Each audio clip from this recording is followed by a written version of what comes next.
Thank you, Bobby. Appreciate it. Well, welcome. We're so glad you're here this morning. We are going to continue our series on the life of Paul. If you have your Bibles, turn to Acts chapter 15. Acts chapter 15, we're going to be beginning with verse 36. But this has kind of been a mini-series. I didn't intend for it to be, but as we've gone through Acts chapter 15, we've been talking about kind of this similar topics. We started out talking about people's conversion and questioning people's conversions based on have they jumped through all the right hoops we think they should jump through to be able to be a Christian. And that created for Paul and them this council in Jerusalem where they were having to decide, do people have to become, Gentiles have to become Jews to become followers of Christ? And do they have to be circumcised? And all this happened. And last week we talked about navigating theological differences. And today we're going to be on a similar topic, navigating personal differences. Let me ask you a question. Do you ever disagree with anyone? Yeah, all the time. That's right. With your parents, with your kids, with your spouse, right? It's amazing to me that we think that we're going to go through life and agree with any person in this world on everything, right? It's funny how we look for that utopia. I don't even agree with the person I share the same house with all the time, right? And she's here, and I said that in front of her because it's true, right? We keep looking for that agreement. I don't know about you, but I told Jay I was going to step in it a little bit, so I'm going to step in it for just a minute. I'm exhausted with the fact that as a country and as people and as a world, we can't get along. Anybody with me? I'm exhausted. I'm exhausted that if someone sees something differently than me, now again, we're talking about non-essential things. If someone disagrees with me on an opinion, especially when it comes, let's say, to politics, I can't even be friends with them anymore, right? It's exhausting. And social media hadn't helped because we're just spouting our views out there. I'm not going to use names because some of you guys would just get triggered if I use names, all right? But there are people who used to be on one side. They used to be Republicans, and now they're Democrats, and no one likes them on the Republican side. And then there are people who used to be Democrats that are Republicans and nobody likes them on the Democrat side. Now, you're going to know who I'm talking about here, but there's a guy who creates cars that run, yeah, I'm triggering some of you, that run on electricity, and one whole side used to support this guy. He was awesome until he moved to the other side. And now he's a terrible person. I'm exhausted. There was a guy we used to have in our church, and he and I were on opposite sides of the political aisle. And I'm just going to tell you right now, I'm not going to tell you which side he's on and which side I'm on because I don't need you judging me while we're talking, right? We didn't agree on anything, okay? And he would send me these emails. We'd have these, we'll call them discussions. They weren't really discussions. They were speeches from him to me most of the time. And if I let you read some of the emails he sent me, you'd be offended by the things he said to his pastor. They were actually pretty bad. And so I had tolerated it. I was his pastor. I thought I was supposed to. So, I let him talk, and we go back and forth. But there was this one issue. And again, I'm not going to tell you what the issue is because some of you are going to get all twisted up on the issue. But there's this issue that one side thinks it's okay and the other side doesn't think it's okay. And so I grew up believing my entire life that it was okay, this issue. And you're all going, what is it? I'm not going to tell you. And so we got to this point where we're in this discussion and he brings up that issue. Well, I know you think this. And I go, no, actually, no, I agree with you on that issue. Because I didn't think it was okay anymore. And he just paused, and he got this big smile on his face. It was like, okay, we can be friends now. I mean, that's the way he acted. It's like, oh, we agree now. Until a few weeks later when he brought up another issue, and I go, yeah, I don't agree with you on that. And it's like he's mad at me again. I'm exhausted, all right? I'm exhausted that we can't get along in spite of the fact that we have differences of opinion. And here's why it's important. Here's why it's important. Because if we allow differences of opinions to divide us, then we stop sharing the gospel.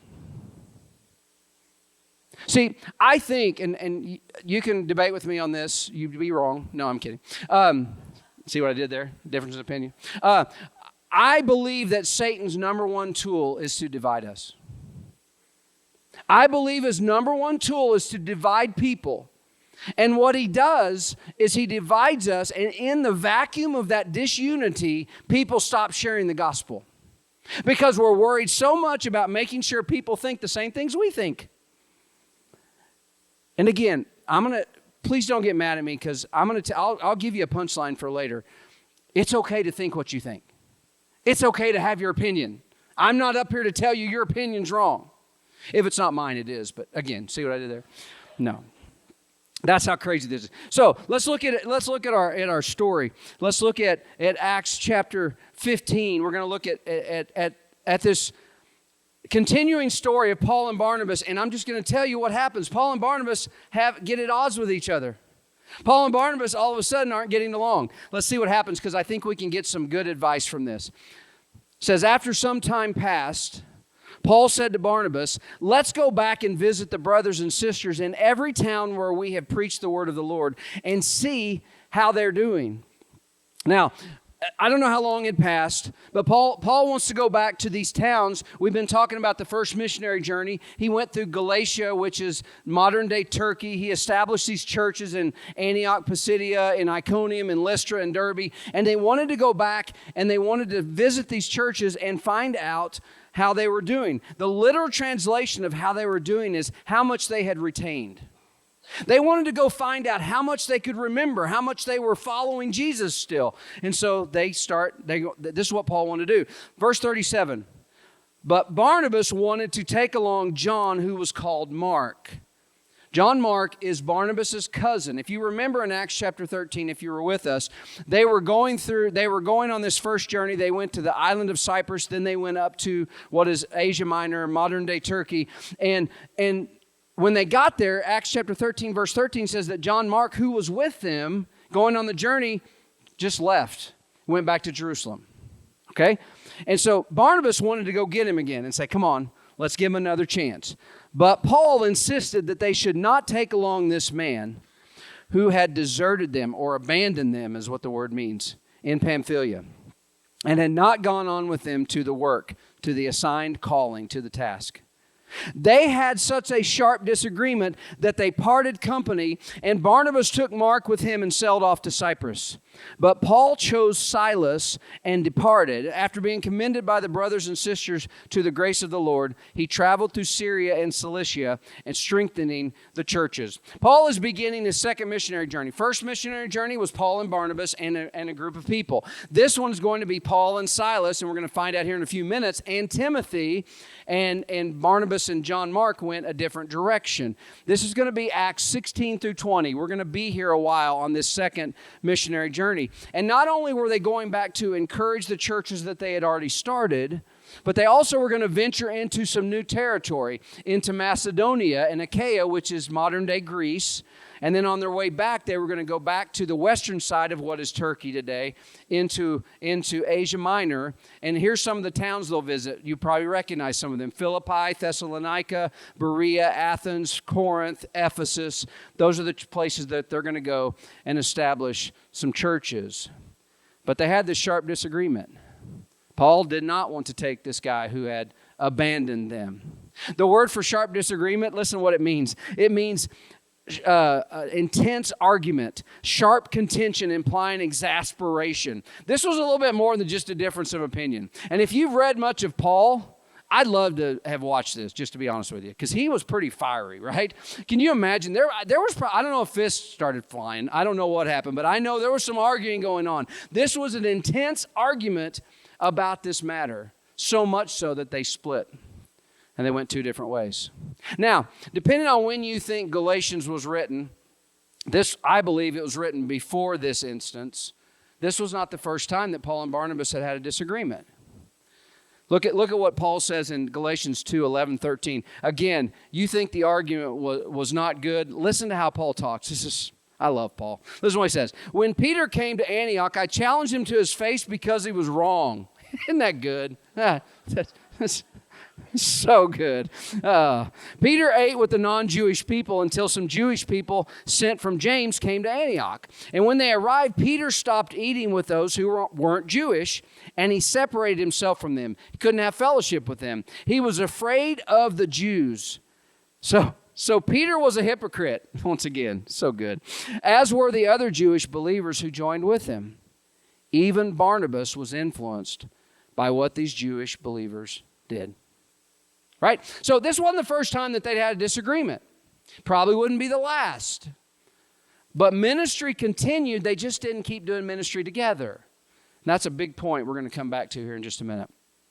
Ministry continued. They just didn't continue doing it together. We have a map here. Let me kind of show you kind of what happened. So Barnabas, you see Antioch way over there on the right. Barnabas took John Mark, and they're the dotted line. They went to Cyprus. Cyprus was Barnabas's home island. That's where he was from. And so they went all over the island to the churches that they had already established there. And they did the work that Paul had wanted to set out and do, which is to visit those churches. On the other hand, Paul grabbed Silas and they went up to Cilicia and Syria, is where Antioch was. Now, who's Silas? We talked about him last week. Silas, or Silvanus, was a guy who had come from the Jerusalem church. He'd been sent by the Jerusalem church up to Antioch to deliver this letter to say, you Gentiles, you don't have to become a Jew to become a follower of Christ. And so he was this Hellenistic Jew. What does that mean? He was a Jewish man who had adopted Greek culture. He was the perfect guy to be a bridge between Jewish people and Gentile people. Okay? And so Paul took him, Silas, and they went up there. Now, if you remember, some of you from the very beginning of when we started talking about the life of Paul, Paul spent at least 14 years after his conversion in Cilicia. That's where his hometown Tarsus is. And he had spent a lot of time there. I'm assuming there were believers there because of him. He probably had established some churches. So they spent some time there spreading the gospel and establishing churches. So, what can we learn on this first part about navigating personal differences and differences of opinion, disagreements? What can we learn? Here's the things I saw and that I think we can learn. First of all, it is okay to disagree.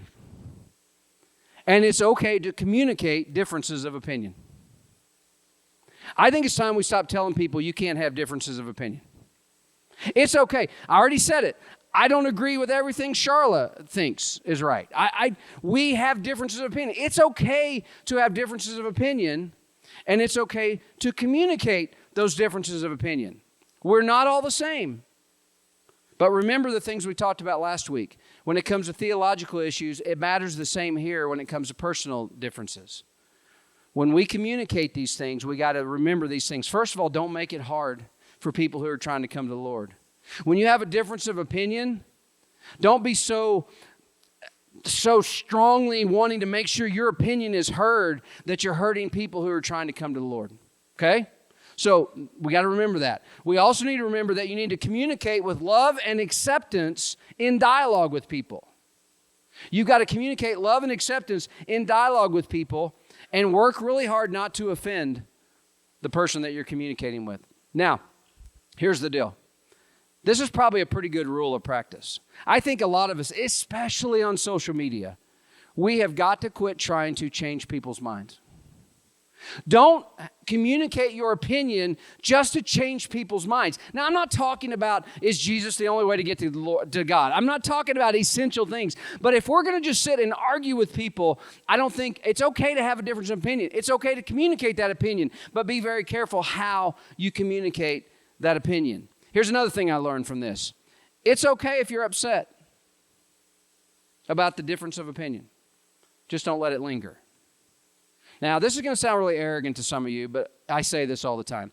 It wouldn't be my opinion if I didn't think it was right. Okay? Now, that doesn't mean you're wrong. Just hear me. What that means is I'm pretty passionate about what I think is right. And it's okay. And it's okay. Sometimes when you have a different opinion, I say this is very arrogant to it, and it's a joke. I want to say that before I say this statement. You have a right to be wrong. I'm kidding, okay? It's okay if you get upset. You're passionate about what you believe. I want you to be passionate about what you believe. So it's okay, just don't let it linger. Here's another one. It's okay to part ways. Now, that sounds wrong. I understand that. But it's okay to part ways with people. There are some people you probably just don't need to have dinner with, right? Because you're both so passionate about what you believe, it might be a good idea. But here's the caveat to that. Make sure that when you part ways, you don't allow the differences to divide you deeply or permanently. Make sure that the parting ways is not out of anger. It's not because you're going to be divided on this. It's just, you know what? I just don't want, if we're going to keep having this, I've set this boundary with some people. I've got some people in my life that just want to keep preaching at me about what they believe, and they're trying to change my opinion. And I'm actually going to a place where some of those people are going to be this coming weekend, this Friday and Saturday. And I've already set the boundary. I said, I'm going to be 3 hours away from here. And I said, as soon as the debate starts, I'm getting in my car and I'm going home. Because I want to come spend time with you, but I'm not going to sit here and debate something that neither one of us are going to change our minds on, right? So it's okay to part ways sometimes, but be careful not to let it divide you deeply or permanently. There is evidence in Scripture that Paul and Barnabas came back together. 1 Corinthians 9:6, which is written after this for sure, Paul calls Barnabas his fellow worker. They started working together again. In fact, Paul changed his mind about John Mark. There are 3 times in Scripture where Paul references John Mark. And he says this. In Colossians 4:10, he says, he sends greetings from John Mark. In Philemon, verse 24, he calls him his fellow worker. And listen to this. In 2 Timothy 4:11, Paul refers to John Mark as useful in ministry. That's good, right? He had an opinion. He changed his opinion. It's okay to part ways. It's okay to part ways as long as it doesn't divide you deeply and permanently. And here's probably the main reason it's okay to part ways. Some of you won't like this. It doesn't matter who's right. Because ministry can be multiplied when we part ways. Did you see what happened? Ministry was multiplied because they parted ways. Now, does God like the sharp disagreement? I don't know. I'm not here to debate whether he does or not. But all I know is he used the sharp disagreement to send them 2 different directions to continue the ministry in 2 different areas. Isn't that great? Barnabas went, and John Mark went to Cyprus. Paul and Silas went to these other areas. So it doesn't matter who's right, because ministry can be multiplied when we part ways. Most of you already know this story, but I'm going to share it again. So back in the early 90s, before many of you were born, that makes me feel really good. I was a youth minister at a church in Norman called University Christian Church. And I'm going to say it this way. The lead pastor and I had differences of opinion. I'm going to just say it that way. And he came to me, and I'm going to say it this way. He decided that we should part ways. That's the best way I can say it. I got fired. But anyway. And so he decided that we should part ways. 1995, 96, I was asked to part ways, right? And so somewhere in 2017, 2018, University Christian Church began to talk to Summit Church about coming together as one church. And so our Norman campus now is the place where I got fired from and was a youth minister at back in the early 90s. Here's what happened. After I left and went through some of my wounds and all that, but I found healing, and I continued to do ministry. I continued to let God use me in the areas where he sent me. So did University Christian Church. They continued to do ministry, and several years later, here we come back together as a unified group. We don't agree on everything. I don't have to see that lead pastor anymore. That's a whole nother. That's good. Thank you, God. But we came back together, right? See, it seems like we've lost the ability to disagree with civility and unity. And if the work of God's going to continue, we have to figure this out. Let's go on. This next section is going to surprise you after all the things we've been talking about for 2 weeks. I got to hurry. Acts chapter 16, verses 1-5. Look what it says. Paul then went on to Derbe and Lystra, where there was a disciple named Timothy. Timothy's very, very important, okay? We're going to talk a lot more about Timothy in weeks to come. We're going to talk a little bit about him here. He's from Lystra. He's the son of a believing Jewish woman, but his father was a Greek. So he had a mom who was a Jew who became a Christian, and a father who was Greek. And the brothers and sisters at Lystra and Iconium spoke highly of him. Lystra and Iconium are about 20 miles apart. So Timothy, after he became a believer, probably went back and forth, and he was well known in both those churches. Now, look at this. This confuses me. Here we go, verse 3. Paul wanted Timothy to go with him, so he took him and circumcised him because of the Jews who were at those places, since they all knew that his father was a Greek. I'm confused. Are you? After what we've been talking about? Verse 4. As they traveled through the towns, they delivered the decisions reached by the apostles and the elders at Jerusalem for the people to observe. So the churches were strengthened in the faith and grew daily in numbers. I don't know about you, but I'm confused. Because we just spent 2 weeks talking about how you don't have to be circumcised. You don't have to become a Jew to become a follower of Christ. And Paul was the one that was in Antioch and in Jerusalem. He's pleading his case. He is screaming about it. And then he said, oh, well, Timothy, I want him to go with me, so I'm going to have him be circumcised for the sake of the Jews. Did he cave? And Luke follows up by saying, and they were going to these churches and delivering the decision that you don't have to be circumcised, that you don't have to become a Jew to become a Gentile. But let me ask you a question. Do you think there were some Jewish Christians in those churches that still were struggling with that? See, here's what I think happened. I don't think that Paul changed his view on works versus grace. I don't think all of a sudden he thought that Timothy had to be circumcised to become a follower of Christ.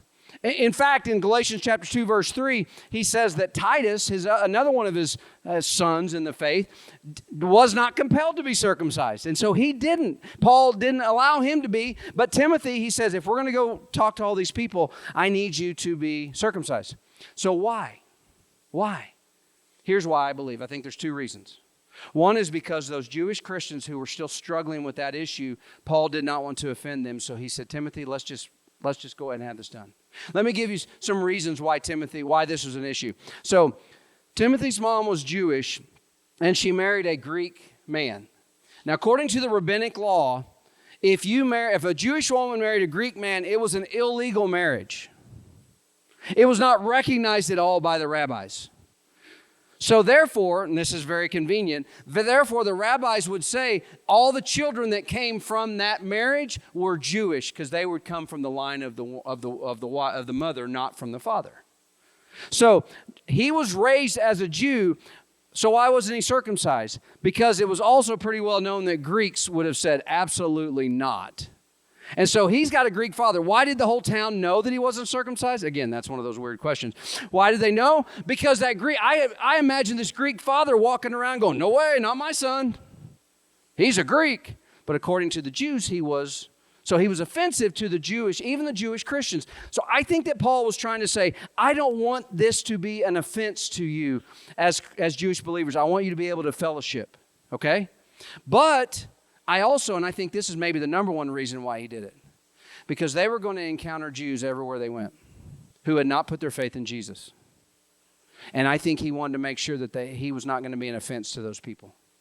Everywhere Paul went, remember James said it last week, in every town Moses is read in the synagogue every week. There was Jews everywhere they went. When Paul would go into a new town, he usually would start in the synagogue, right? And so here he's saying, I believe that what Paul is saying is, I want to make sure that you're not an offense. You're not an offense to those people. So what do we learn from this? What do we learn from Paul's humble compromise? What do we learn here? Here's what I think we learn. It's okay to do something that goes against your own opinion. Let me say it again. It is okay to go against something that's against your own opinion. I've told this 100 times. If you're part of Antioch, you've heard this too many times. But my wife and I have a different opinion about dogs. If it was up to me, we would have none. Because, when you go on vacation, you got to get somebody to watch them or pay somebody to watch them. They get up in your bed and they make smells that nobody wants to smell, right? I'm good. They jump on me when I come home. I'm good, right? If my wife had her way, we'd have a kennel.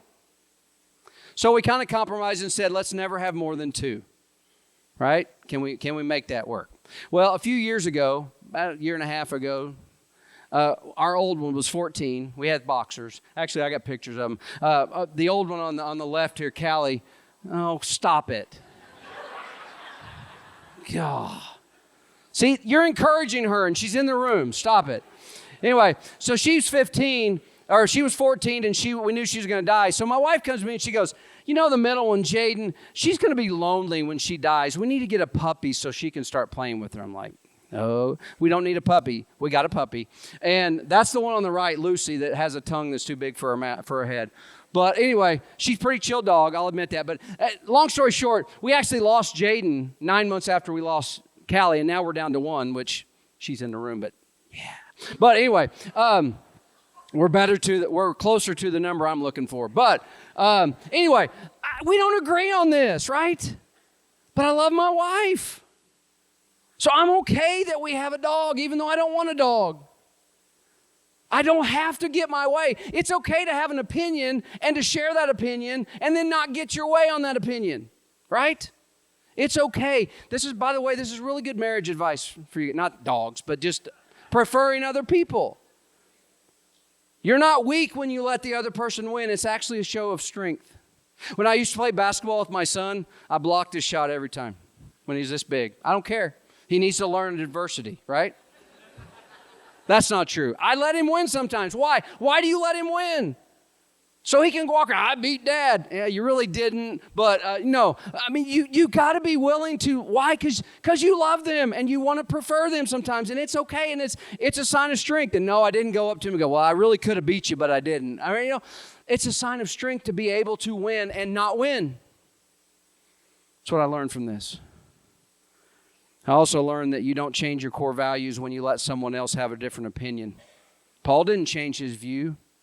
He didn't change his view on these things. To him, circumcision still didn't matter when it came to being acceptable to God or acceptable to Jewish Christians. But he loved them enough. Look at this, 1 Corinthians chapter 9. Look at this. This is how Paul, this is so good. And this sums up everything I've been saying about this section. Look at this. He says, although I am free from all and not anyone's slave, I have made myself a slave to everyone in order to win more people. To the Jews, I became like a Jew to win Jews. To those under the law, I became like one under the law, though I myself am not under the law, to win those who are under the law. To those who are without the law, I became like one without the law, though I am not without God's law, but under the law of Christ, to win those without the law. To the weak, I became weak in order to win the weak.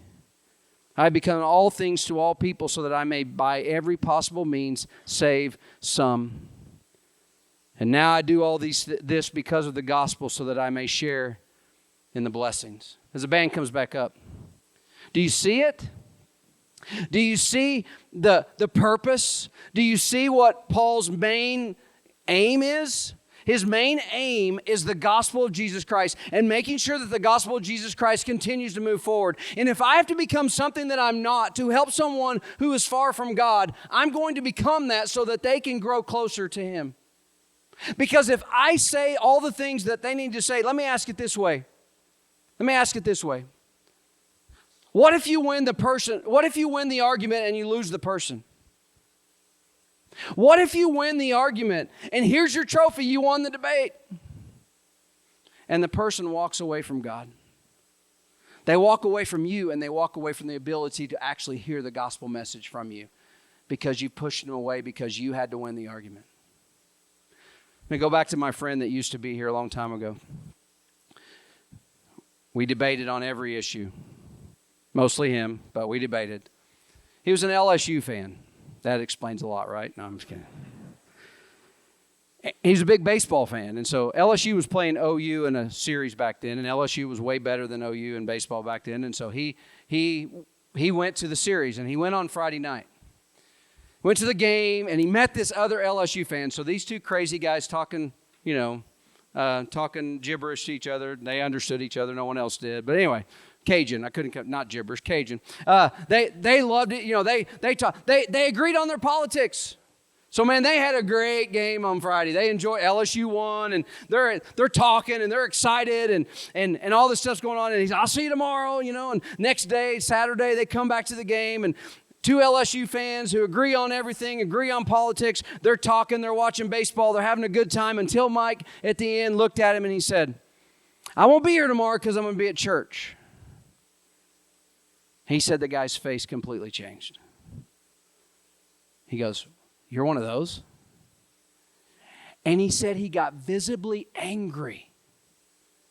Visibly angry that this guy would be one of those. And he goes, how can you be someone who believes in a God? And he's just griping. And Mike's just, he's pulling back. I can't believe this guy's acting like this because we don't agree on this now. And he said, he goes, how can you believe in a God? You think some God created all this in 6 days? Here's the thing I didn't tell you about Mike. Mike and I disagreed on a pretty important point to some of you, and some of you it won't be. See, Mike believed in God and he followed Jesus, and this didn't change his opinion of that, but Mike believed that God used evolution to create the world. Now, I particularly don't believe that. That's fine. To me, it's a non-essential issue. Some of you are going to disagree with that. Send me the email, nathan@summitonline.tv. But anyway, we don't agree on that, right? But Mike does, and so this guy goes, how can you believe in a God that would create in 6 days? Mike goes, I don't. And the situation was diffused immediately, and Mike got to share the gospel and got to share his faith and why he believed in Jesus right there. You want to know the sad thing? The sad thing is if I had been sitting there, I would not have been given the opportunity to share the gospel with this guy because I would have had a different opinion than him. Because sometimes when we part ways, ministry is doubled, ministry is tripled, ministry is multiplied.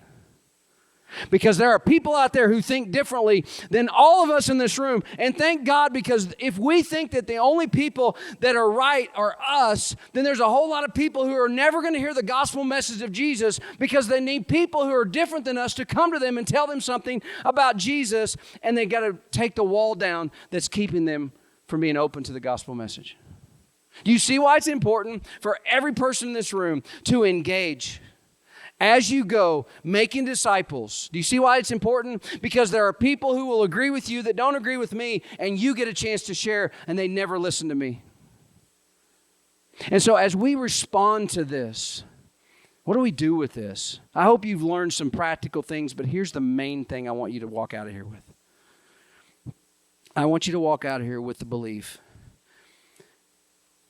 that God wants to use you to share the gospel, and you will do whatever it takes to open the door to the people you encounter so that you can share the gospel. You will become all things to all people so that you might win some. You're not giving up what you believe. You're preferring other people for the sake of the gospel. You with me? We're going to have prayer team members up here. You can come and pray with them. We're going to have communion on the sides of the room. However you respond today, make the gospel your motivation for every step you take. Let's stand. Let's worship Him.